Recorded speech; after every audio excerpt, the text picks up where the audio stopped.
அனைவருக்கும் வணக்கம். ஊராட்சி ஒன்றிய தொடக்கப்பள்ளி மேலவாக்கத்தில் என் பெயர் சூரிய நவீன்குமார். நான் 5வது ஆ பிரிவில் படிக்கிறேன்.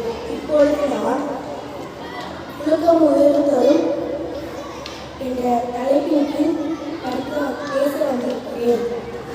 ஒழுக்கம் விழுப்பம் தரலாம், ஒழுக்கம் மீண்டும் ஓமப்படும் என்னும் குரலில் ஒழுக்கம் ஒரு மனிதனுக்கு உயர்வை தரும் என்பதால் அந்த ஒழுக்கத்தை உயிரை மேலாக மதித்து போற்ற வேண்டும் என இக்குறளில் கூறுகிறார்.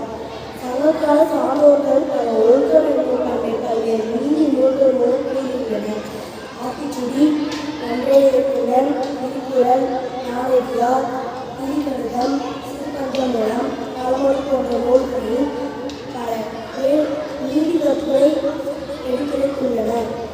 இவ்வுலகத்தில் வாழ்கின்ற ஒவ்வொரு மாநிலமும் நலம்பெற்று வாழ்வதற்கு நம் முன்னோர்கள் உருவாக்கப்பட்டுள்ள ஒழுக்க நெறிகளை பின்பற்றினால் மட்டுமே இவ்வுலகத்தில் அனைவரும் வாழ முடியும். எனவே நல்லொழுக்கத்தை மிக முக்கிய தேவையாக கொண்டு நேர்மையாளர்களாக வாழ்வோம்.